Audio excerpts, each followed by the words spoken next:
But it's good for exposure. But we'll just have to see how it goes. Yeah, I tried to, on this event and on the last year's event to live stream, and I bungled it both times. It's like streaming. It doesn't seem to work for me. Just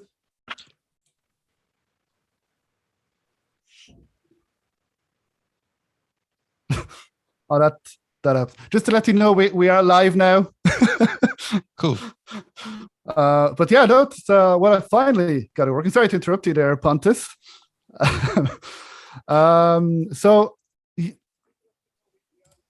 do you guys see the link there? I see it anyway, so I think it's working. It says live, so yeah, live on custom. Yeah, probably. Good. Okay. Well, look, we'll see if anybody joins us, and yeah. So we can get started then. So I am joined by not one but two developers. Joined by first of all, William and Daniel from Silvernode Studios. They're working on Noir Live. So hi guys, how are you guys doing? Hey there, doing good. Yeah, Daniel, doing good. Yeah. Now I think on the live stream, I don't know if you can see Daniel. I know that you haven't got to think webcam. No, but you are there. He is here. Just lurking in the background. He's here in voice form. Daniel is here, all the way from South Africa. So you guys were on the podcast before. I think we were talking. I think it was pre-COVID. So a lot has happened since then. Crazy times, right? But we're all doing okay, at least. And I'm also joined by Pontus Wittenmark from Sweden, I believe. Yes. So thanks for having us. Thank you guys. These are, as I mentioned, the first live roundtable guests / guinea pigs. We can see how this goes, but you were working on, and I got the name right before recording. It's Justin Wack and the Big Time Hack. Boom. There you go. Justin Wack and the Big Time Hack, yeah. Because I don't know if people might remember when we spoke last. It was, 157 years ago now, I think, before COVID. I couldn't get the name of the game right, and then it just stuck with me. But I've been practicing. Yeah, that's awesome. Yeah, I remember a look of fear in your eyes when you were going to mention the title of the game when we actually met. Well, that's, I look like that anyway. But yeah, more so when I had to, because I was thinking, I know I'm going to get the name wrong. But so you're working, it's mentioned, so Noir Lives and Justin Wack and a Big Time Hack. So we're going to talk a little bit about your games, now we did speak in detail about your games. So if anybody wants to know in more detail about the games, you can check out the previous episodes. I will try and put a link up, at least in the description or in the show notes for the podcast. But we'll talk a little bit about your game, see how you guys are getting on. Obviously, real world events and COVID has happened since then. So I think we've all just been trying to survive since then. And don't have a discussion about adventure games in general. So, but first I thought we can play a trailer for the games, for the video audience, at least for the videos. And for the audio, again, you can hear the games as well. So would you guys like to see trailers of your own games? It's been a while, so sure. It'll be good to see. So, well, first of all, Pontus, would you like to see a trailer of Noir Lives? Absolutely. Well, I will see. It worked before. I will do my best to play the video, and hopefully I won't screw up. So, 1 second.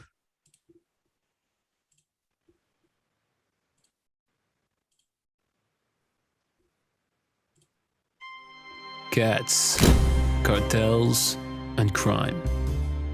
Welcome to Meow Meow Furrington, a city that will just as soon claw your eyes out as lick your face. Explore the hangouts and high points of this feline photopia. Discover characters both kooky and dangerous. solve the mystery of a murder that threatens to spill into the city like an overturned saucer of milk, and ignite a war between the powerful Montague and Capulet families. And lick things. Like an overeager kitten in a new house, lick first and meow questions later. Oh, and definitely solve that murder, too. You know, if there's time. Stretch your legs, clean your whiskers, and dive into 9 Noir Lives. Enjoy a classic point-and-click adventure game full of humor, crazy characters, and intriguing locations. Solve challenging puzzles and answer the immortal question, how many things need to be licked to solve a murder in this crummy town?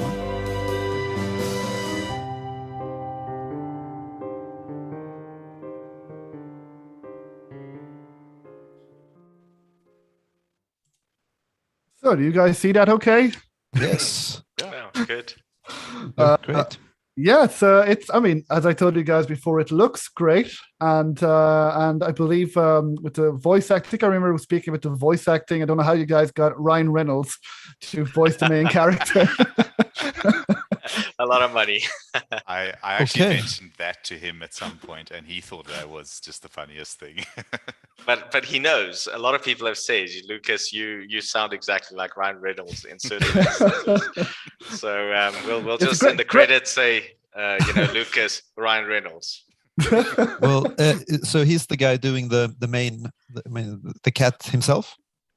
Yes, Like he, the main he character? voices Cuddles Nuttabutter, famous PI of Meow Meow Furrington. Yeah, because I actually checked out your demo earlier today, and I was really amazed of how good the voice acting was in general, but him in particular was just amazing.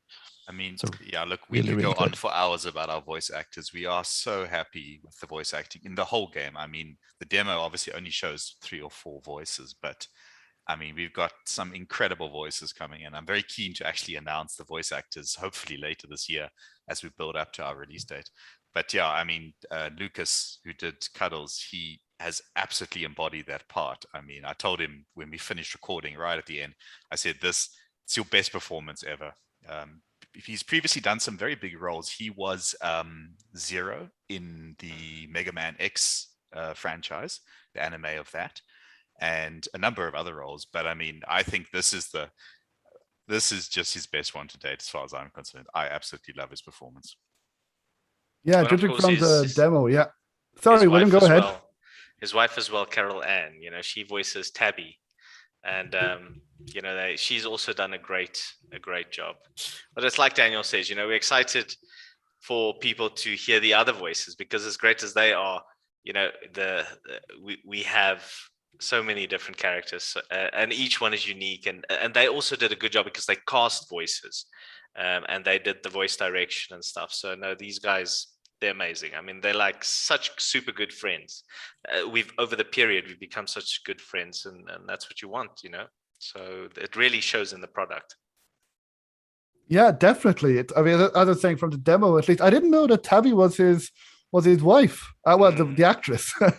Yeah. Is she Exactly. is she the receptionist who we meet at the Yes. beginning? Exactly.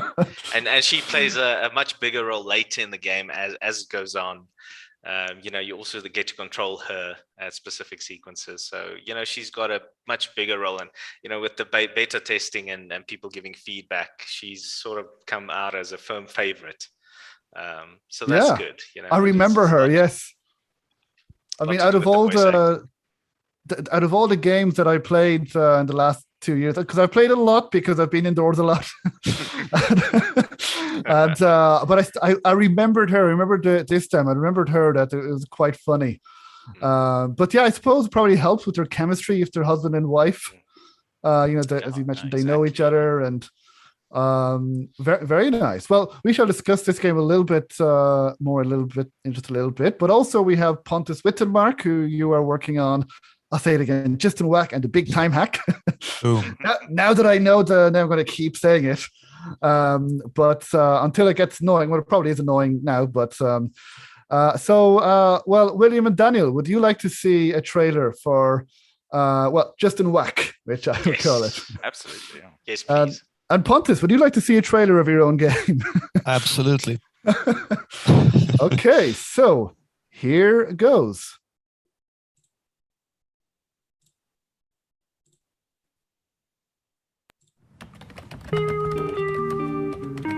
Justin works as an IT support technician. He doesn't really like his work and is still madly in love with his ex-girlfriend Julia. Today, following some microwave space-time tomfoolery, Justin is about to switch places with someone from the past.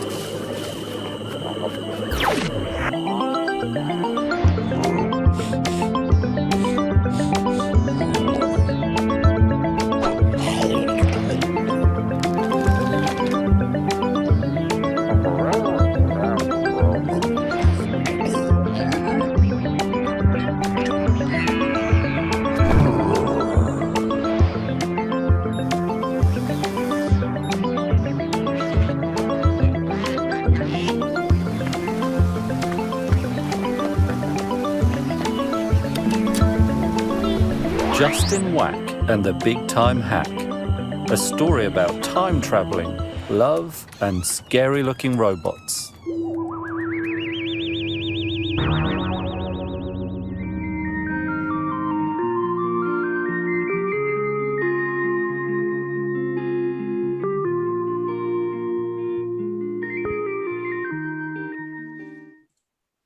So you saw that, okay? You saw came out well.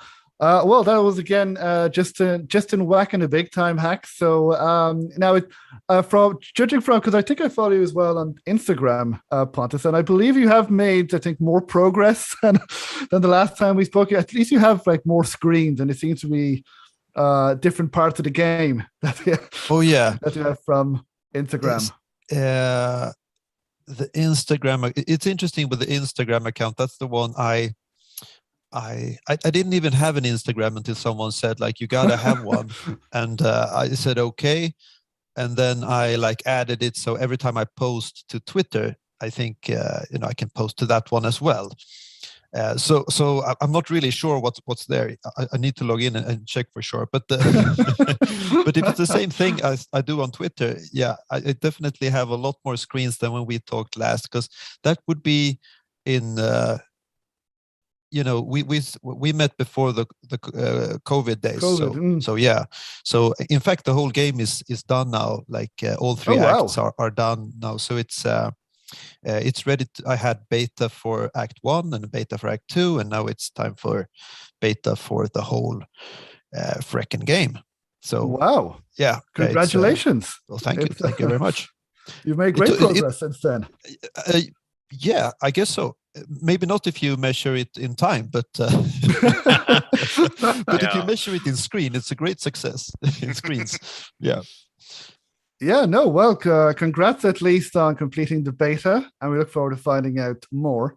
But now, before we'll get back to you. But first of all, I just wanted to check, William and Dana, if you wanted to remind us. As I said, we did speak before in great detail about your game, and I will include links to that interview. But I just wanted to know if you could remind us, what is your game about? What is the general setup of 9 More Lives?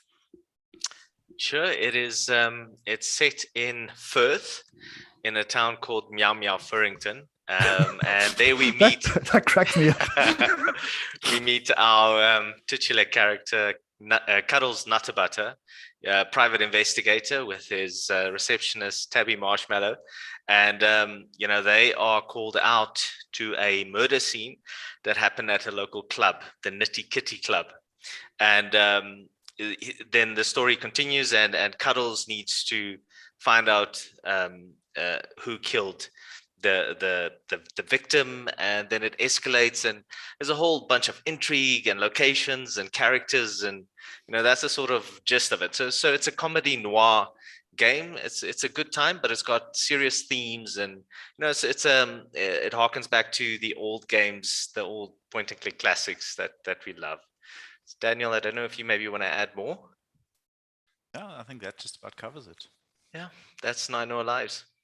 Yeah, no, it's As I said, it looks great. And one of the things that I actually forgot until I saw the trailer again just now was the lick option, the point and lick, which it's the world's first point and lick game. We're very proud of that.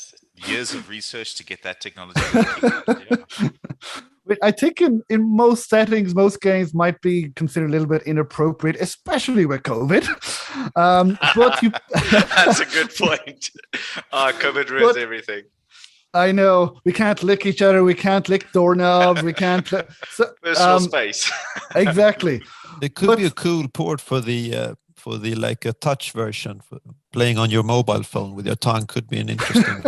Just lick your phone. Well, I think you guys can get away with it because we play as a cat, so it makes sense. And to be fair, while Cuddles likes to lick things, everyone else in the world isn't necessarily as enamored with him licking things as he is. So it's not like everyone in the world goes around licking things all the time. There will be some people that will be quite pointed in their commentary to him if he licks things. We've had a lot of fun with that. So yeah, it's not a normal thing in the world of Firth. You don't go around licking things. Cuddles, he does, but that's a Cuddles thing. So it's a Cuddles thing, not necessarily a cat thing. In that world. Okay, I mean, I remember from the demo now that you could lick, or you could have the option to at least try and lick all the objects and the other characters as well. You get some really funny responses. Every single character you can attempt to lick, and you'll get some sort of response. Wow. Yeah, good or bad. Just depends. And sometimes it's necessary. Sometimes you just got to lick things, Absolutely. Sometimes you just got to lick things. Is there any licking in your game, Pontus? Wow, I never thought I'd ask that question. But does the caveman lick anything in There's very little licking going on in my game. It's an interesting interaction, though. Something to consider. I've seen there was sniffing. There was some game where you played like a dog and you could sniff things, I think. But licking is that's one step further for sure. It's a new one, all right. But I just want to. I can't wait to play the game Nine More Lives, mainly so I can just try and lick everything. Because, it's like we do things in games that we would love to do in real life. And, I would never do it in real life because it's weird. But hey, I can do it in the game. So, and how is development coming on Nine More Lives since we last spoke? Has COVID helped or has it hindered? Because I know some people say that it's helped them. Others have said, no, actually, it's made things delay a little bit. So how have things been for you guys? Well, sort of half and half. Sorry. Yeah, the one thing to keep in mind is that we do it part-time. So that's already a bit of a factor. But it's COVID. There's been good development. The game is fully playable. We have most of our screens are colored, but the rest are black and white. But we're about 90% there. All the voice acting is in, and that was a massive project. The one thing we did realize when we had to tweak one specific thing to make the characters come more to life, and that meant a lot of additional work, and we just had to do it. When we were playing it through, we could see that what we were seeing visually with the characters didn't quite match the quality of the voice, so we had to, but we'll announce what we did later. But that was just the crux of it. I had to make that call because I didn't want to compromise on the quality and the experience, and it is transformative. It really brings the audio to life, so that's added additional time. But work-wise, we have a lot of other stuff going on, so that there has been an impact on the game development. But we're so close, and that's the thing. I can see it. We just need to push through, and we're almost there. It's when you play the beta, you'll see it's almost there. It's just pushing through and getting it done. Yeah, no, it must be exciting that you're nearly at the end. That you can after all this work, half exciting, half exhausting, because at this point it's been 5 years 5 years of this, and it's been it's consumed William's life. I came onto the project a year or two into it, and but for him it's been just this massive labor of love for 5 years, and like you said, it's part-time, so the stress of work and family and COVID and everything, and on the side, just the mountain that is game development. And I mean, we've chipped away at it, and there's just this little bit left, and we can finish that, and we can release it, and see people enjoying this thing that we know they're going to love. It's just, yeah, it feels good. Yeah, well, I can't wait to play it, and I know that you might not be able to answer at the moment, but is there any? Do you have any release date or time period, any quarter that you're hoping to release it, or when it's ready? Probably first, second, third, or fourth quarter of a year. We'll probably release somewhere. You know, that's like when it's ready, basically. Yeah, we'll find a quarter of a year, and we'll probably release it then. Yeah, I mean, that sounds. We really want to release it this year, and if all goes according to plan, it will. But if life happens, then it will be the first quarter of next year. But it is pretty much there. We just need to. I just don't want to compromise on the quality, and that's of course. Thing. You know, we made the decision. We made the hard decision to incorporate these new things to really bring the dialogue and stuff to life, and the impact of that is it's a lot more work. But you know, what's that saying from Nintendo? You know, you only get one chance to make a good game. You know, you can delay it and make sure it is good, or you can release it and it's bad. You know, so we just want to polish it and just have it be perfect, because it's a labor of love. You know, it's been such a long road. There's no sense in just, you know, compromising now and just getting it out the door, because that defeats what we've been working for. You know, just to give this to the world and have other people enjoy it the way we enjoy it. You know, we sometimes, you know, I mean, the other day Daniel said something like a quote, like, and I was like, "Where's that from?" And he was like, "No, I don't know, TV show." And then we realized it's from our own game, you know. So that's super nice when that happens. I'm like, "No way, you're right. That's from our game." So that's great. I think a lot of people will enjoy it, and it'll help. It'll make life a bit easier for the hours that they play the game, because it's just so much fun. It's a good time, and that's what we wanted to give the world. And we need that right now, with the last couple of years in particular. Yeah, absolutely. So, well, we will cover it when it's released. So we'll be talking more about it again in the next few minutes. But now, Kieran in the chat. Hello, Kieran. Has a question. I'll get to that question in just a bit. But first, Pontus, I haven't forgotten about you. We saw a trailer for your game, Just in Whack, and so we also spoke many years ago now. So, just to remind people, what is your game about? What is the setup? We saw Naked Caveman in the trailer. Right. Yeah. Yeah. So, what can you tell us about your game? Well, the game is it's very much a love letter to the early LucasArts game, Lucasfilm games. So as the trailer said, there's time traveling involved, and there's tons of scary looking robots. Not super scary, like kind of cheesy looking robots. And but at the heart of it, it's a love story between Justin and Julia. And basically there's also an accidental time travel thing that goes on, which leads Justin to swap places with a caveman who lives back in the Stone Age, as cavemen usually do. Only this Stone Age is also inhabited by dinosaurs, it turns out. Wow. So yeah. And and the dinosaurs, there's a kind of a creepy vibe where it feels like the dinosaurs is really taking care of the cavemen, like they're like their little children, but really at nighttime maybe they're actually eating them.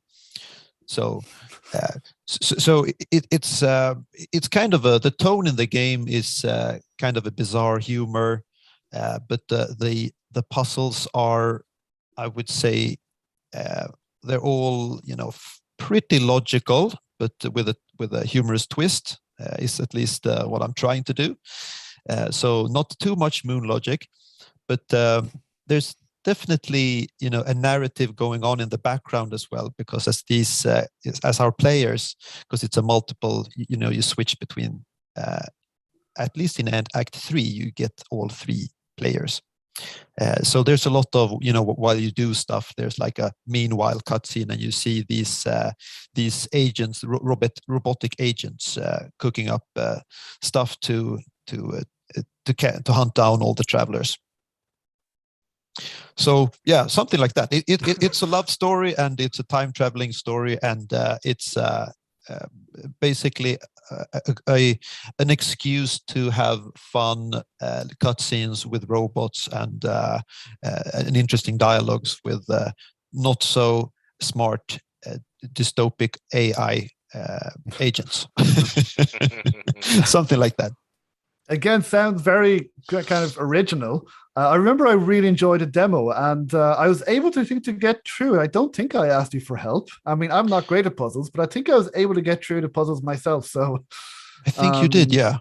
I still have to think about it. But if I have to think about it and still can do them myself, then I think, okay, they're kind of good puzzles. They're well designed, because if I can do them, then then there mustn't be too much moon logic in it. Then I'm the same way. That I love these types of games, but I was never very good at solving the puzzles. Oh, I can definitely relate. I'm one of these people who does look for hints in a walkthrough if I get stuck. I know to some people, might be they might be like, no, you're ruining it. And yeah, I mean, I prefer not to use them. But your game, I think I remember, I had to think, but I was able to get through it as well. So, but I really, really enjoyed it. And how has the development come on since we last spoke before COVID? Do you have any release date or time period or time zone, or I don't know, decade that you like? Yeah. Do you plan on releasing it?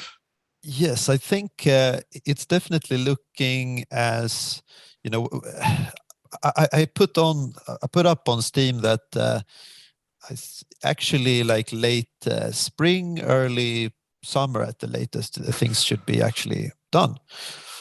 So that's what I'm saying now. Let's hope for the best. Well, again, when it's ready, it's really when it's ready. But of course it's been a sliding schedule. That's always been pushing forwards. But recently I did finish the last act, and the first and the second act is fairly well tested. So now with like the full beta, I will have the whole dang thing tested. So, but I have yet to do like the voice acting, the recordings of the voice acting, and after that the translations and stuff. So, but so there's still stuff that could explode. And of course, tons of bugs that might show up, but we'll see. But that's what I'm aiming for. Okay. So yeah. Well, I look forward to playing it as well whenever it's released, whenever it's ready. So I mean, because we don't want another Cyberpunk with either the games. Yeah. Or Cyberpunk situation. So yeah, but no, that is great. And so now I'll get to Kieran's question. So in the chat he says, I've noticed a big resurgence in comedy games. So this is now about games in general. So I've noticed big resurgence in comedy games. Do you guys think what the players want from games has changed to stuff that's more bright and funny? Now, I know you guys are working on your games before COVID, but what do you think about this? Do you think that people might want games that are more bright and funny nowadays, rather than something that's dark and depressing and miserable, because we're all living maybe through it? I can start maybe with William and Daniel. Don't know if you guys have any thoughts on this. I have many thoughts on that. I think you're exactly right. Because I mean, COVID is just the latest in a long string of just stuff that's made the world a difficult place to be in the last decade, 15 years or whatever. And I mean, I think it's not necessarily that players asked for funny games and therefore people began developing funny games. Developers felt oppressed by the world and wanted to make something to relieve their own, sense of doom or whatever it may be. Produced funny games. People discovered, oh, funny games, exactly what I need. And I mean, I think there is absolutely a much bigger market for, games are escapism, right? And I mean, escaping from the world as it is now, it doesn't mean necessarily going into a Blade Runner-esque world as your escapism, because then it's like, well, this feels a bit too close to reality right now. You want something that's very distinct from that, and that you get that cartoony look, and you get the comedy aspect, and all of that. I also wonder if it's not cyclical, because when I see a modern shooter, gray corridors running around, a sergeant's yelling at you to take point, or not to be a rookie, or to lick his boot or whatever, and I'm like, I just don't have the energy for this. So I wonder if it's also not cyclical. Life is tough for people, and you want to laugh, because laughter immediately, it's like a physiological thing. It releases endorphins, and it makes you it reduces stress. And I think people are just I think it's time for that. When the original games came out, Monkey Island and all those sort of games that had a lot of humor in it and good stuff. So maybe that's another thing. Maybe it's a cyclical. I don't know. But for us, when it's just something that we really felt, because originally the game was quite different. It was quite more noir and dark. But then as the story took on life and the characters and the world, we realized there's so much more fun we can have with it, and the project just got its own steam. In a sense. So I would say that's my take on it. Yeah, and Pontus, what's your thoughts on this? I don't really know. I don't really think in terms of like what people would want like that. It's almost like this genre is so, in my mind, so tightly coupled with like comedy. From those Lucasfilm games, and even the Sierra games was kind of, though a lot stiffer in tone. It was still kind of like a humor going on. So I don't know. For me, it's always been like the natural thing to do for this type of adventure games, to have quirkiness, some sort of quirkiness in them. So I think it's. It's hard for me to imagine like writing for these kinds of stories that if there would be devoid of humor. So, but yeah, probably like it wouldn't surprise me if it's more in demand a bit, like humorous games during these days. But I'm not sure. It's more like. I haven't really thought about like connecting it with that. It's more like it's hard for me to imagine a very serious, which would be what would be a very serious point and click adventure. I'm sure Siberia maybe was kind of serious. Yeah, there's Siberia. There's the longest Gabriel Knight as well, and yet there are moments of humor in those games. All of them, but I think, I have wouldn't call them a comedy game necessarily. Exactly, they're definitely not a comedy. Gabriel Knight, the comedy. Yeah. That could. I would nearly play that, but it does have some very, more very dark, supernatural game. And then of course Broken Sword has a serious storyline, but it has lots of comedy as well. Yeah, there's gags there for sure. Yeah. Definitely. And then now you mentioned as well, I think with LucasArts and Sierra that many people still reference and love as well, and classic comedy adventures. Even their Sierra's more serious game, because I just finished playing The Colonel's Bequest, the first Laura Bow game, and it is kind of serious, but it's also kind of humorous. Like when you die, it's funny. But what now that you guys are making your own comedy games, I don't know, do you guys feel any added pressure? Like, do you think that people are going to compare your games to LucasArts and Sierra? I don't think they should. I think every game should be different. And also times have moved on, times have changed. But what do you guys, think? Is it because maybe of the LucasArts Sierra comedy games that you guys want to make a comedy game? Or what do you think about that as well? We could start again with William and Daniel, if that question makes sense. Yeah, look, I think no one can deny that those LucasArts Sierra games loom large over the entire genre. So it's almost impossible to make one and not be compared to them unless it is very clearly neither comedy nor picking up items and using verbs. If it's not that sort of game, you have to be vastly different from them to not be compared to them. And there is some pressure there, which, as you say, is not really deserved, because I mean, each game should be evaluated on its own merits. But I mean, Pontus makes a good point that because of the shadow those originals cast on the genre, comedy is almost inevitable, I guess, in many of the games.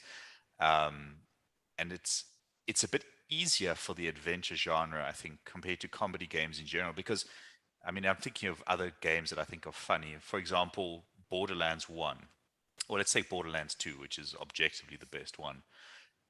It's completely zany and off the wall and insane, but there's a good amount of comedy there in amidst all of the sci-fi insanity, you know. And they managed to weave in the best villain in all of video game history at the same time, so kudos to them. But they didn't have, I mean, before them, I can't really think of a shooter. I mean, there was, I guess, what was that one from Epic years ago? Oh, I can't remember. Anyway, point being that because there's so many old comedy adventure games, if you want to make one of your own, you can go and look at them to see how they did it and kind of teach yourself the basics of comedy, because comedy is not something that comes naturally to everyone. And those games have quite good comedy. I mean, obviously the comedy is good, but I mean that the way they do their comedy is good. It's not just slapstick. It's not just, you know, pop culture references. It's intelligent, thought out jokes that build on each other and come together after a while unexpectedly. And it's well designed comedy. So if you want to make an adventure game and you want to make it funny, you can go look at what they did and, you know, produce a facsimile without having to work as hard as if you were trying to make something that you had no prior knowledge of, like an adventure game with no comedy that was, I don't know, something entirely original, you know. But I think also, you know, we didn't really, for what we did, we didn't really overthink it. You know, the criteria was, do we laugh? And that, if it made us laugh, we put it in. Because at the end of the day, you know, we don't have a publisher, we don't have anybody beholden financially. We're doing it on our own. So there's some crazy stuff in there. We're like, oh yeah, let's do this. Let this happen. Why not? We can. You know, no one's going to tell me I can't do it. I can do it. And we do it. And that's why we enjoy it. So some people might really, the comedy might resonate with them. Others might not. And that's perfectly fine. You know, it's at the end of the, it's like when we talk about it, we still laugh. To this day, we would talk about something and, you know, that's just how it is. And I think that's the quality, and that's the aim for us, at least, with that. So we didn't really overthink it in that sense. Yeah, just on before we get to you, Pontus, on Daniel's point, Kieran in the chat says, I never knew that Chuck was in Borderlands. I never played Borderlands, but I played the Telltale game. Yeah, I played. Is it Jack? Do you mean Daniel? Handsome Jack, yeah. Handsome Jack. Yeah, he was in Tales of Borderlands, a game which I love. He's in everything now because they realized that they struck gold with that character, and they're going to recycle him until the sun goes dark. It's a bit of a shame that they can't just come up with something fresh and new. I mean, they kind of tried it with Borderlands 3, which was very okay. I mean, it just wasn't the same. But anyway. Yeah. Oh well. But yeah, and then Pontus, what do you think about? I can't remember exactly what the question was, but I guess yeah. What was it like? Humor in games and I think compared to the humor in, because you mentioned actually that your games a lot, with LucasArts and Sierra games as well of old. Do you feel any added pressure that your game might be compared to those games, like, oh, it's not Monkey Island, so it's well, what are your thoughts on this? Yeah, no, I recognize very much the same as William and Daniel. It's the same kind of thing. There's no publisher involved. There's no like boundaries put like that. So it could go you can do very much what you want, which is really fun. And I think, since it's also dialogue driven, these types of games, my game and your guys' game, it's hard. Humor is such a big part of what you can do. It's such an interesting spice to written dialogue. So it's very, very hard not to go there.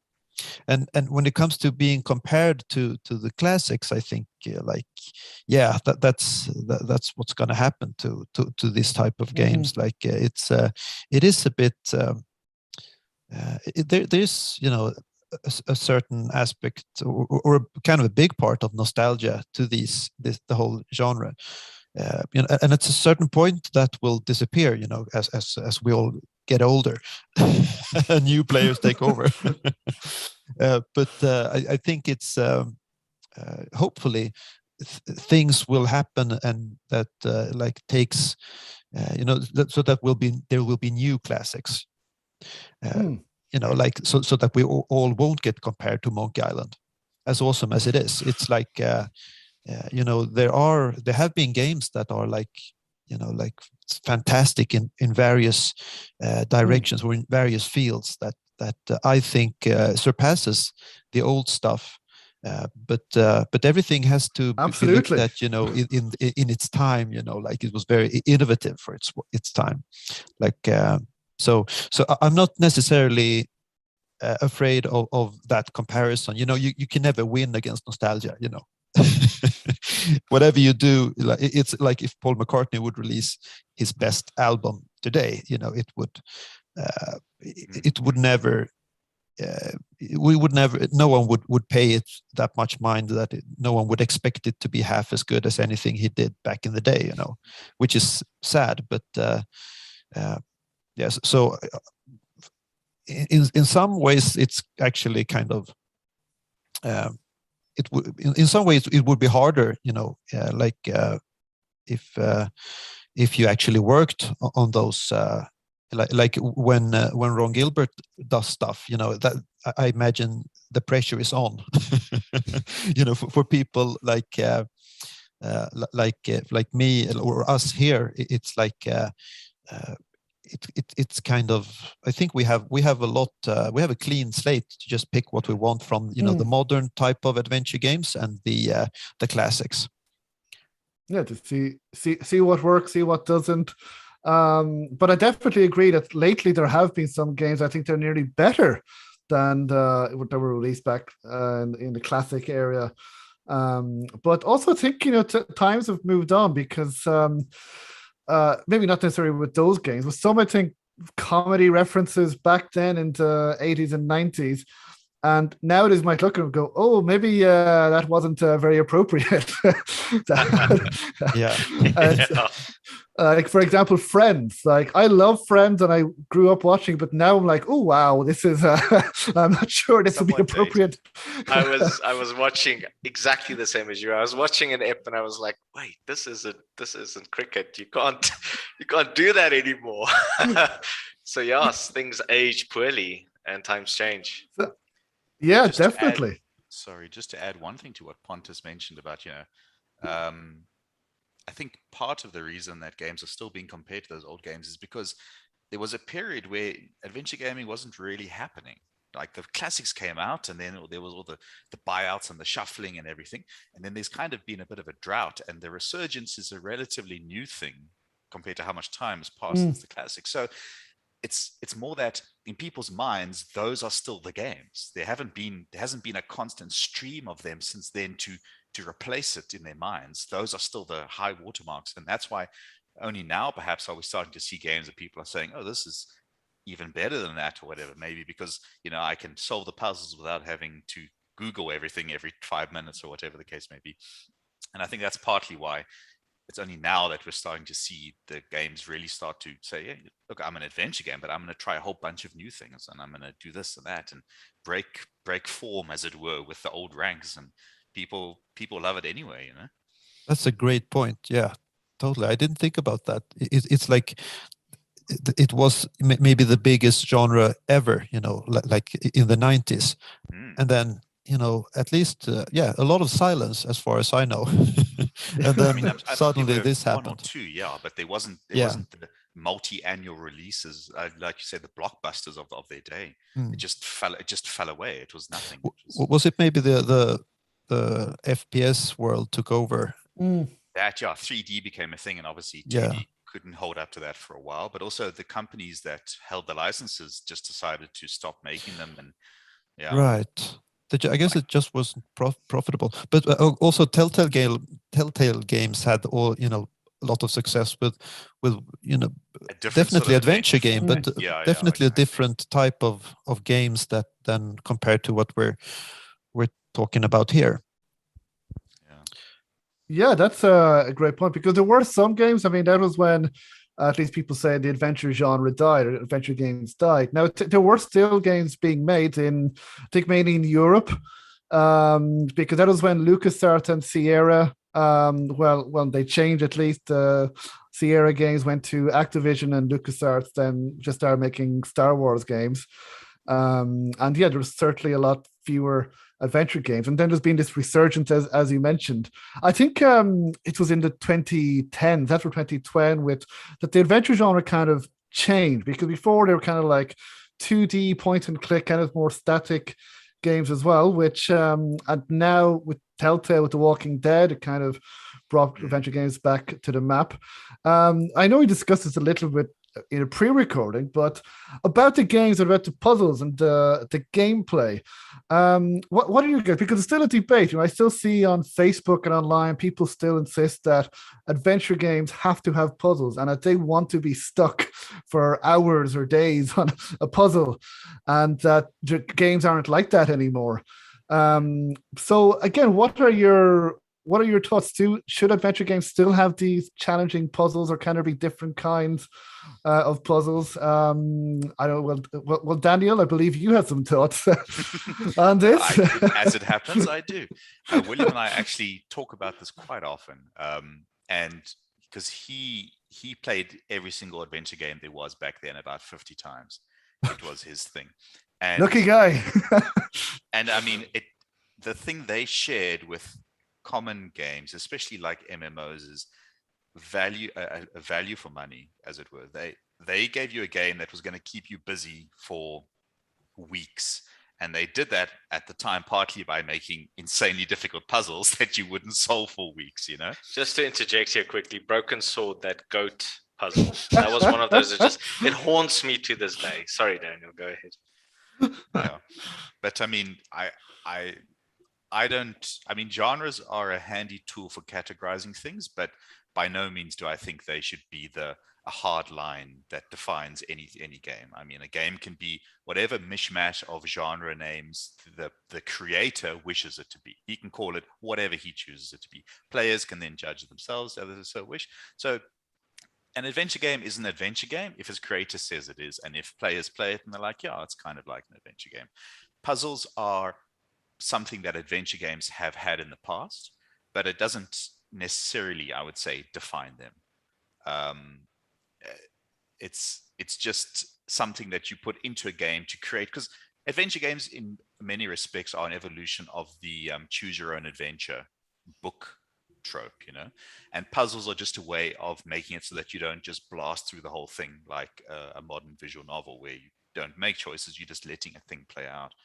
And the puzzles give you the gameplay within that, separate from simply talking to people and laughing at that sort of comedy.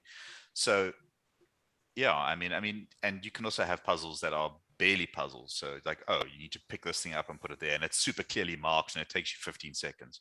Or you can have the classic logic puzzles on the wall that you need, a PhD to solve, sort of thing.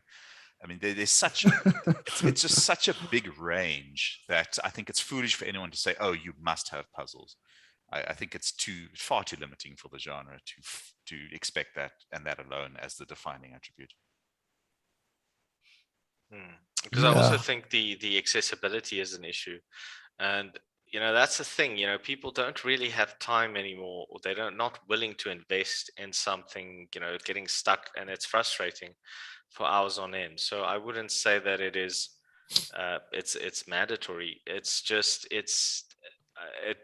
because you have to choose your battles in that sense, because the nostalgia part, or the part I remember, is that moment of clarity where I'm like, oh, if I do have A and I do B, could it possibly be this? And it turned out to be that. And it's that moment where you go, oh, this is brilliant.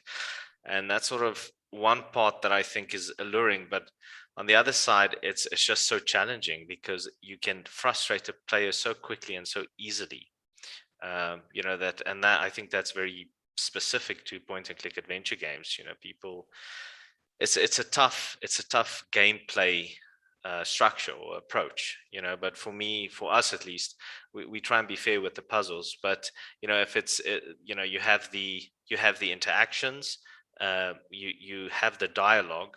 If you don't add puzzles, it's a narrative experience purely, which is a different type of genre in its own. So it feels like if I remove that part, then something is a bit lacking for me in what I present. But that's just how I see what I want to do.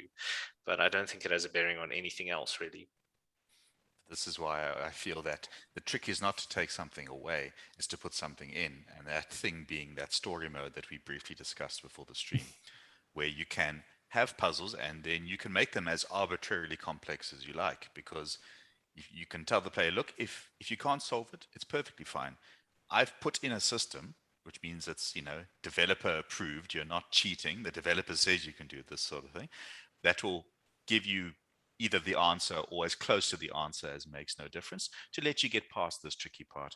And I mean, there's any number of implementations of that sort of thing, but so many games doing it these days. And I think it's because they realize it's just a fantastic way to increase your audience for free, basically. Well, not for free. You got to develop the feature.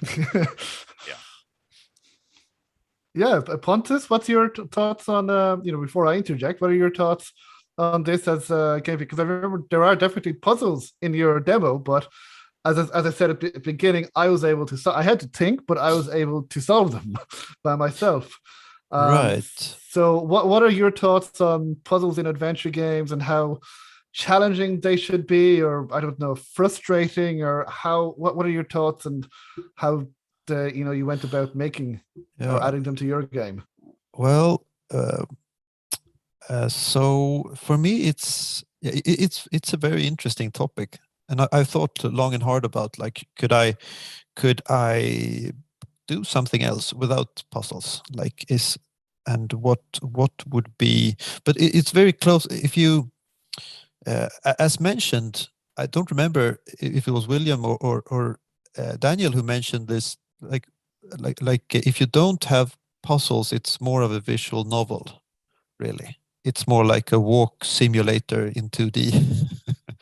So we need something to, it needs to be a game, I think, in order for me to feel good about,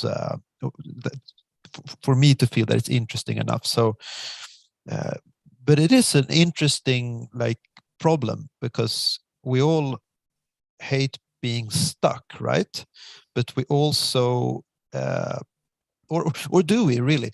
I remember I played the what was it called? I think the most beautiful adventure game ever, the Gibbous game.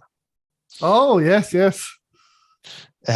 So such a beautiful game. And I remember when I got stuck the first time I got stuck, because I remember it unfolded very naturally and a bit too simple in the beginning. And when I got stuck the first time, then I yeah, this is a good place to be. And finally, I'm stuck for real. And I liked it. I enjoyed okay, now I have to to sit back and think a bit. So there's a balance there, because I think the length of time you are enjoying being stuck is definitely shrinking. Back in the 90s, we were bored. We were bored all the time. Being stuck on a game was this is fun. We have graphics something to look to at do, while yeah. being bored. Yeah, something to listen to. No phones, no Netflix. Yeah.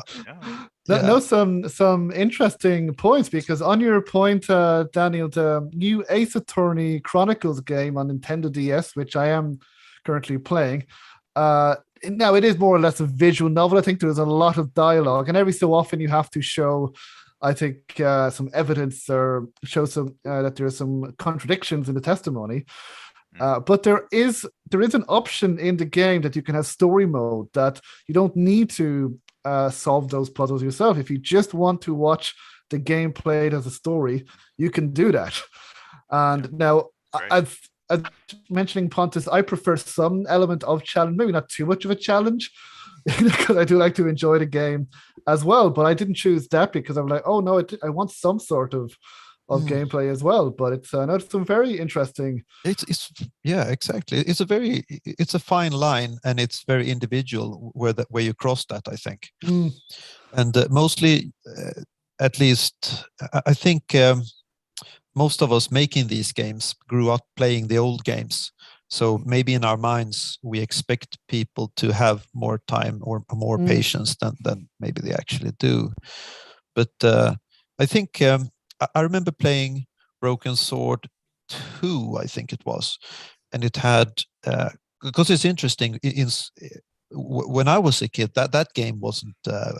I played that 5 years ago for the first time. Wow! In Sweden, or at least the people I hung out with, we had never heard of that game, but I fell in love with it. Okay, so there they had like this built-in system, like when you get stuck, like ask for a hint and stuff. And I found that to be like, okay, I have to implement that into my game, because I felt that was so much better compared to like switching over to like a walkthrough or something where you really are cheating, leaving the actual experience. So I felt that might be a really maybe because that's what I see as the biggest problem with this genre, when it's all story driven and you get stuck, and so you can't progress beyond that point. It's like okay, I have to when you pass the it's nice being stuck and get to the it's really frustrating being stuck phase, then it's like if I can stay in the game and get unstuck, I feel a lot better about it. Yeah, that's a great point, I think, Montes. That leads me to that, because I was also asking other developers about accessibility, and I know we were having this chat, Daniel, with other people in the Discord, which got a bit. It wasn't bad, but it got a little bit not heated. It was interesting. Very interesting, with different points of view. Yeah. So against it, I was quite surprised. I mean, I would have thought that all modern developers. I mean, look, I'm not a game developer by any means, and I'm really. Oh, you're making a game. Well, yeah, but it happened by accident. I woke up one day and I was making a game. I didn't plan for it, but I'm only kind of like me with the podcast. But yeah, I mean, I'm only somewhat involved in the community. I just don't have the time to be. I'm not a full-time game dev. So when I see these people who, to me, and these people meaning literally anyone else making a game, basically, I don't know everyone's situation, but everyone else seems like a professional game dev to me, And so when I see them taking these hard stances, then I sort of quietly think to myself, oh no, have we done the wrong thing? Have I misread the zeitgeist of gaming? Have we actually made some faux pas? And everyone's going to say, oh, a game with accessibility. Oh, what foolishness this is, or something like that. So, but yeah, I mean, we just keep coming back to, well, we just have to trust what we want to do and stick with that, And, trust your instincts, because. But yeah, sorry, I went off a bit off track a bit there. The accessibility thing is it's super interesting, because each genre has its own needs for accessibility. I mean, our game has 120,000 words. So someone who can't, I don't know, here, for example, is going to have to read a lot, a hell of a lot, for example. But obviously there's no quick fix for that sort of thing. But then another game that's very motion oriented, I mean, they've got their own challenges, in terms of people with slower reflexes and whatever. So yeah, no, I mean, I think it's something game devs need to and are in from what I can tell from articles and stuff, is companies are embracing these challenges and providing options, which is great. Yeah, it's again, about the accessibility and about what you mentioned, Pontus, about the in-game hint system. And I know we've spoken about other options, about having a hotspot finder and just different things. And I suppose the argument against these, from people that I've some people have spoken to, some people I know, is that they say if there is an in-game hint system or there's a hotspot finder, it takes away the challenge. And then especially if it's obtrusive, that it kind of like it's too tempting, and that people then that they want to resolve the puzzle, but kind of like a flashing light, like hint, hint, hint, hint. They're like, I have to click on this, and it's I could have worked it out by myself. And then the hotspot finder. Now, my own opinion is that if it's unobtrusive and it's optional, that maybe you can click it on or off in the main menu or something. I don't think there'll be any drawbacks, because you can click to have it or not. But I suppose with your in-game hint system, Pontus, how are you including that? Is this in the game itself? Are you trying to put this into the story, or this in the main menu, or how are you looking to implement it? I did it in the main menu. So basically, if you just click options or like escape or anything, in that like pause menu, there's like a hint chat, and then an NPC comes up called Dela, who was a backer of the Kickstarter campaign. So she's one of the NPC tier backers, and basically I took based on the to-do list of your players. She says like, okay, so you can ask her like, okay, I'm kind of stuck. Do you have a hint for me? Or you can actually opt out of it and say, this is cheating. Don't speak to me. Don't speak to me again. But so basically you get like, if you ask her what you want to have a chat about, you have like the options of your to-do. So based on that, she says something more or less, helpful. So I guess it's in that game that I mentioned that I got this idea from the Broken Sword 2 game. They had actually 3 levels of it. Like, I want to ask, I'm stuck on this topic, and I want like a vague hint, or like a semi-clear hint, or like the solution. So they really took it all the way. In Beyond the Steel Sky, it was similar. It was into main menu, which for me was unobtrusive, and I think it worked really well. And how did you about implementing it as well? Because I've heard from other game developers and venture game developers that it can be difficult to implement, because especially if there's non-linearity in the game, it can be difficult to know which point the player is at, which puzzle they need help with, or which part of the game they need help with. So did you do anything to did this come into your mind when you were implementing the hint system? Yeah, it was a nightmare. Fair enough. So I think I can see why a lot of developers don't want to implement it, because as you say, it's a nightmare. But I think it's less of a nightmare now. But I haven't actually. I rewrote that before releasing the beta for the third act, so it hasn't been tested on real human beings. So we'll see what they say. But the version I had before was like, you just say, hey Dela, I'm kind of stuck, do you have a hint? And she would say something, and that was super challenging. That was also based on the what are you working on, but could be really hard to I had to do a lot more guesswork as to what is the player interested in at this particular moment. So I found it to be a lot easier to implement it. Like, okay, basically pick one of your to-do items in this dialogue and tell me what you want to chat about. Yeah. So when that was done, then it's more or less, like, okay, checking what.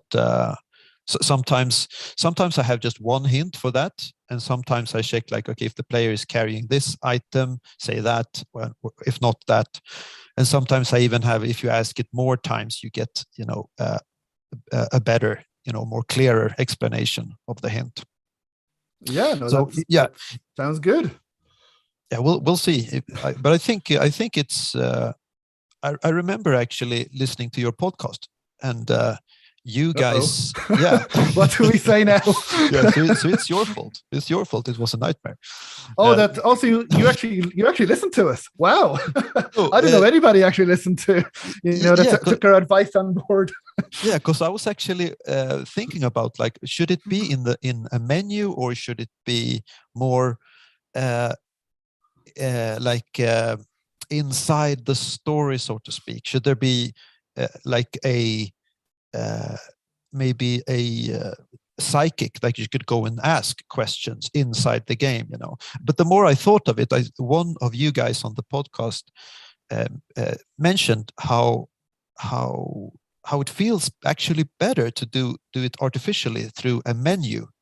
And I totally agree with that. Like, okay, now I'm not in the game, but I'm also in the game sphere, and at least I'm not on Google or YouTube, So I think that worked out. Yeah, well, thank you. I don't know which one it could have been me, but hey, look, I'll take the credit for it. I'm here for all game design advice and suggestions. I've never made a game before, but I have played many of them. Now, I know we are running past the hour mark, so if anybody in chat has any questions in the next few minutes, but just then about 9 War Lives, William and Daniel, and we heard from Pontus with the in-game hint system, and we spoke about accessibility. What about the puzzles in your game? Have you stuck to maybe, because I know some people say that the solutions or the hints should be in the game, like should be in the comments, maybe from the characters or from the situation as well. So what is your experience again with your game specific with 9 War? Because I don't remember, I think when I played a demo, I didn't get, I think, to any many puzzles, I think. There's one or two very simple ones in the demo, but it picks up. I think I missed one. I missed one reference I remember. But yeah, so go ahead, Daniel. But then it picks up very much after that.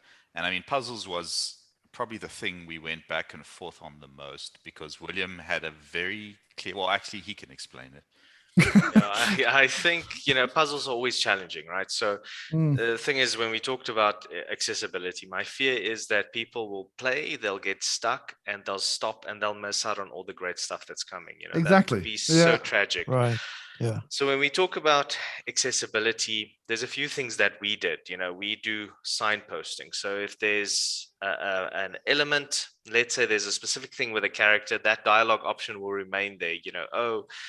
What can I give for in exchange? What is this exchange program about, or whatever? So that remains there. So the player knows, okay, that's maybe something. Additionally, if there's things that are very pertinent in the world, it's not pixel hunting really. If there's something that's important, it might be a zoom in screen, right? Just for a second or two. You can't do a lot. You just need to exit out, but it's something. And then we have the characters themselves also talk. Like if you drop a thing on someone and it's relevant in the same sphere, he might say, oh, I don't want that, but he might be interested, so that's the other thing. And then the last thing we did was we have a hint book or a notebook, right? Not a hint book. And in there, Cuddles keeps track of all the different threads going on. So as you play the game, things get populated there. So this is, character Peanut. I met this grumpy guy outside. And then on the other side of the page, that gets populated as you play the game. And in non-story mode, that is just purely informative, so it helps the player just understand what are the upcoming goals, what are the different states with all the characters and stuff.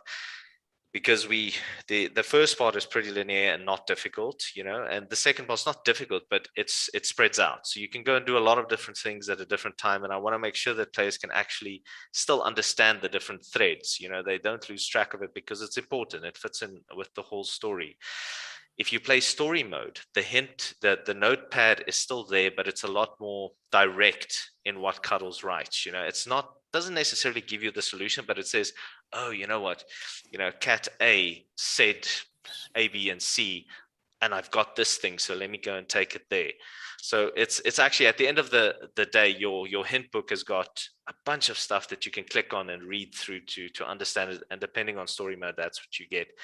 But I think it's just all about signposting. It's about helping the player make those connections, those neural connections, in their mind, going, oh, this, that, and that. And, puzzle-wise, it's challenging. We haven't found that someone has gotten stuck on one specific puzzle. It's always been various puzzles, not stuck, but people say, oh, this was challenging for me, but that was challenging. And then I asked him, but how about this? Because someone else told me that was challenging. And I said, no, that was easy. So it's a challenge to take that and quantify, because your initial reaction is, your knee-jerk reaction is, oh, you know what, I need to do this. This is too difficult. I need to, signpost this better. But, at the end of the day, I think we can only do what we can do, and hope it's good enough and people enjoy it and they don't get, like Pontus says, over that threshold of frustration and they stick with it, But, that's always a challenge with the genre. It's the one we pick, that's the genre we pick, and that's exactly what we sit with. It's kind of built into this whole thing. Yeah. But I for me, when I play one of these games, I'm accepting of that fact. Like, I'm gonna get stuck sooner or later, and if there's no in-hint system, I'll consult a walkthrough. That's fine. For me, it's always, if you come back to the solution and it's, I should have thought of that. Yeah. Then it was a good puzzle. That's Exactly. the thing. Yes. If the solution makes you go, oh, I should have seen that, then It should never feel unfair. It should never feel like the developer took you for a ride and you're like, how should I possibly have known that? Because then we failed at what we were trying to do. It's just the player needs to go, I missed that. Right. Yeah. And I guess that's the challenge, to have the signposting just right. Like, it's tough. Yeah. And like a built-in weakness, I think, of the genre. I think it's very hard to get around that. And I think that's one part of it that the modern games can really try and improve upon is, don't fall back on the lazy puzzle design of, as you say, moon logic, but really make puzzles that work and that can empower a player to feel good about themselves, instead of just being this thing they want to get past because it's so annoying and they don't know what to do and it makes no sense. But I struggle to understand why there was moon logic in those early games. That was never fun for me. It was frustrating as heck. I was like, why is this a thing? So, and I think that was just there to pad out gameplay, to frustrate players, and to make it longer, to make the games longer. To make it longer. And what are you doing there? You're wasting players' time. I mean, these are your community, your people that love the product, that really want to play, that are invested. And what am I doing? I'm wasting their time, artificially. So that whole thing is very crazy to me. It goes so against, what we at least are trying to do. Yeah, I imagine it was also like just the simplest way to do it. Like, if you're pressed for time, it's easy to you have to add one more thing to this mix, and put an onion in the chicken and throw it over the bridge, and then the magician appears. Yeah. Okay, great. And it's so interesting with puzzles, like if it feels, and that's something I learned a lot, and I'm trying to make less of those mistakes now. Like, when working on this game, it's so boring when puzzles feels too formulaic, it's when it's too clear that it's like that it feels like a chore doing them, and it's very subjective what those might be. But if you played the what's it called, the Deponia game, like the first Deponia game that I tried starts out with one of those, almost as a tutorial mode. Like, you're stuck in one room and find stuff to put in this in his suitcase or whatever, and so we can leave the room, something like that. And it's like there's a real risk of that. Like, I mean, because for me, the whole thrill of these games are like that the puzzles needs to be integrated into the story.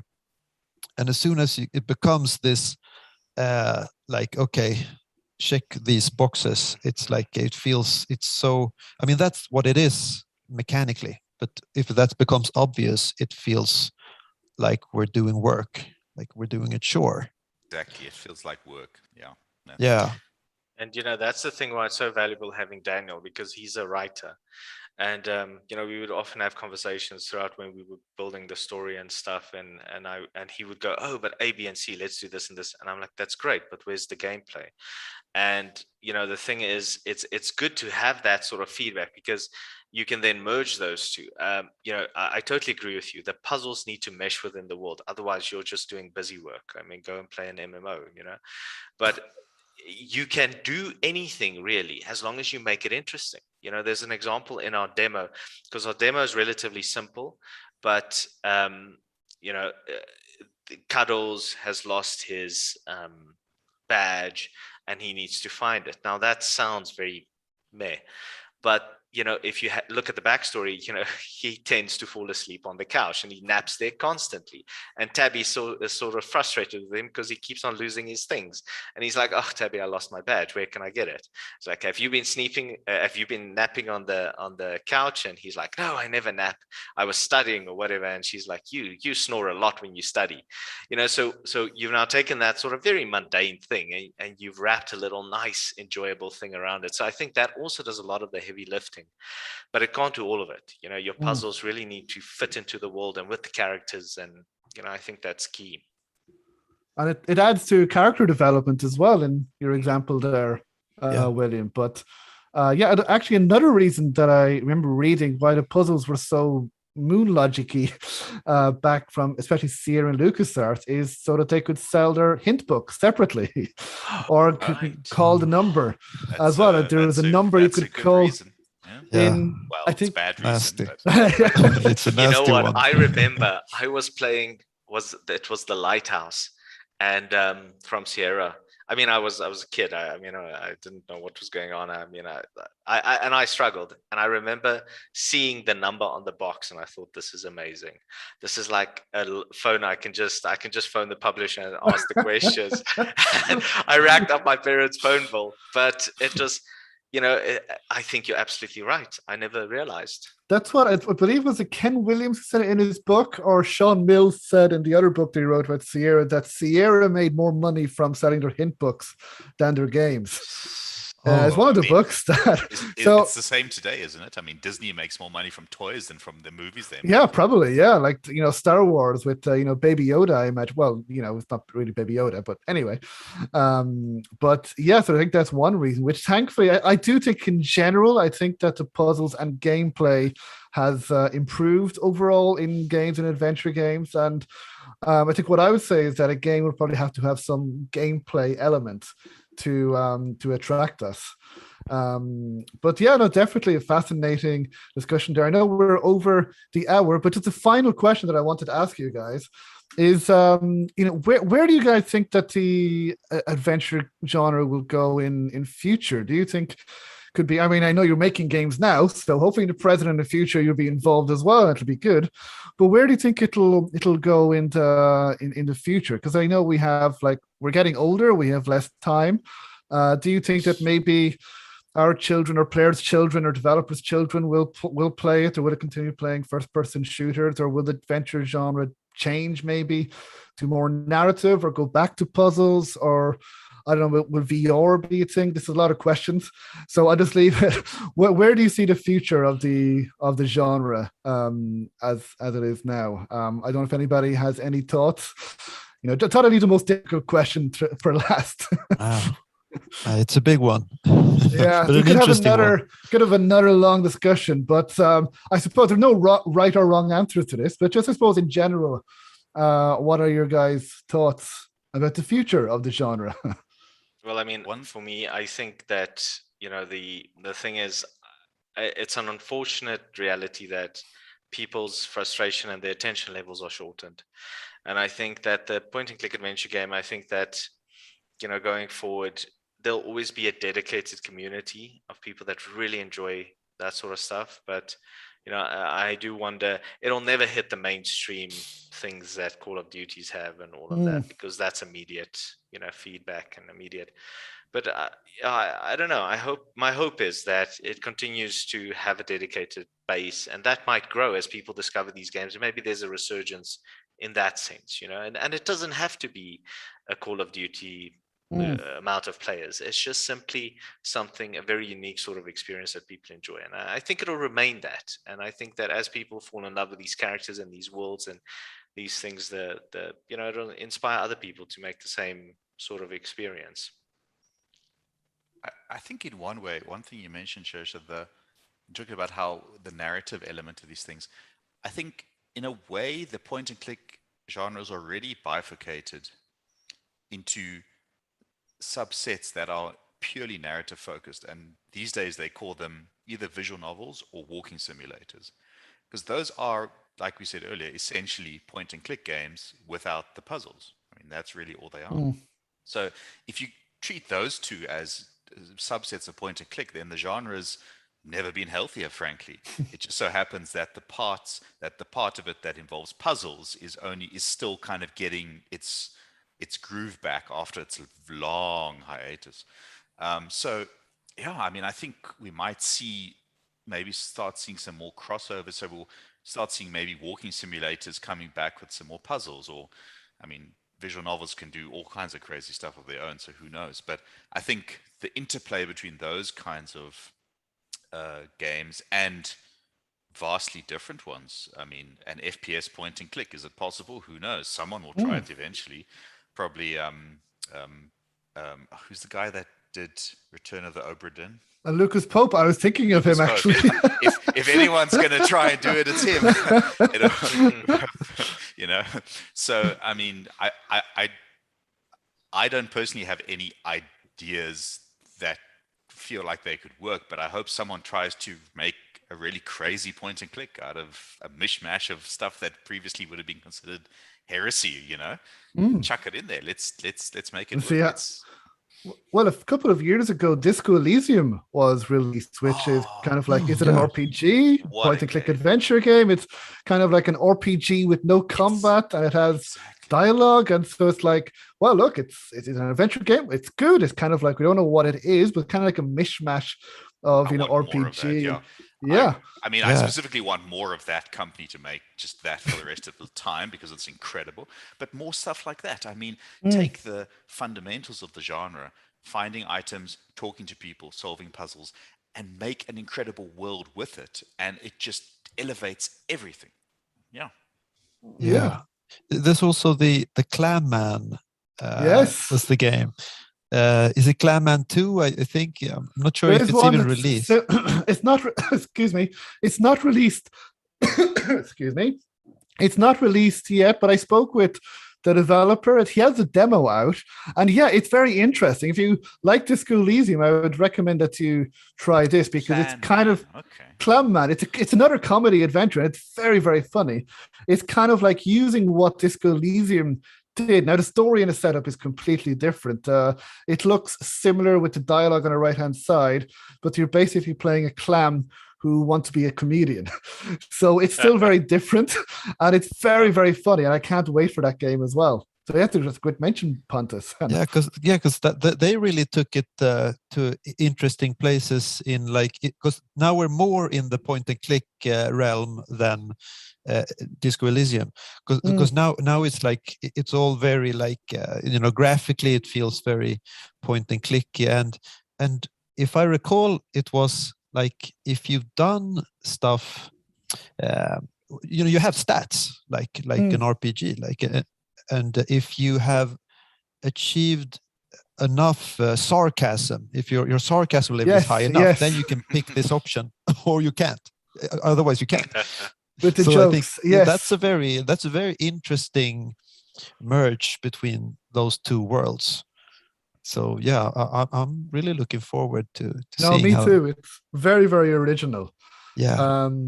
Well, I think, first of all, before we wrap up, now we will include the links in well, in the description when I put the video up and in the podcast. But for people listening now or watching, where can people find you guys and find out more about your game? So I suppose, well, Daniel and William first.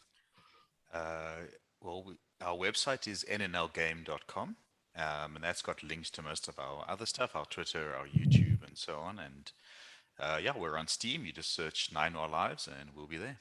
And of course, our Discord community, you guys can join us there. We have daily cat pictures. There are a lot of cat pictures. Really, like every day. And we have a great community there. You know, we have channels, 3D printing and game chat and cat chat and the Tikity Club. So join us there. I mean, it's a really great community. You'll feel right at home. Yeah, no, I can safely say that as well. I know I'm not as active as I should be because of time, but definitely I do scroll through, and it's a really, really nice, welcoming community and fun as well. So definitely recommend people join that. And Pontus, where can people find out more about your game? Yeah, so the website is warmkitten.com. And there's I actually also put up a Discord, so warmkitten.com/Discord. warmkitten.com/Twitter/Steam. It's all there basically. So everyone is very welcome to join in the /Discord discussion. It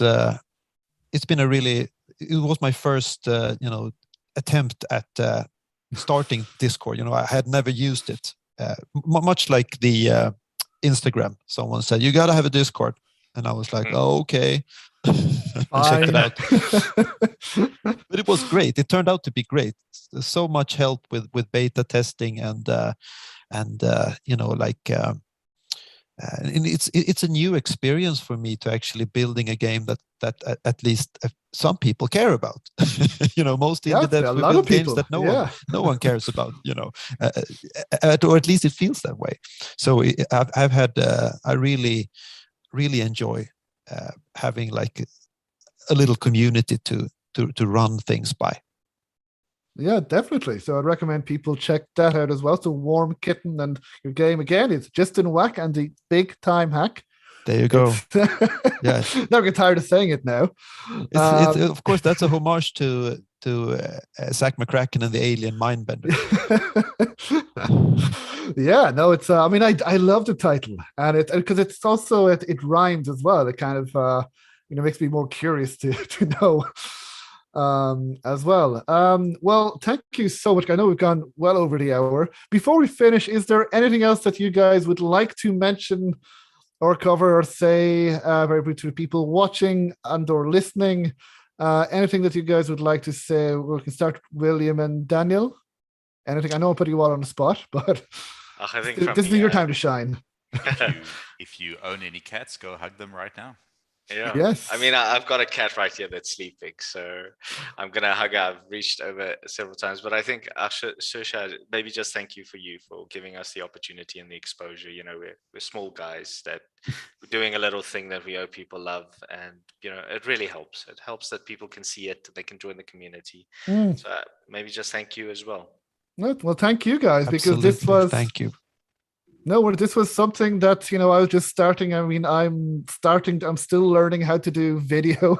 I haven't really done it before. So thank you guys for agreeing to appear. It's been an absolute pleasure.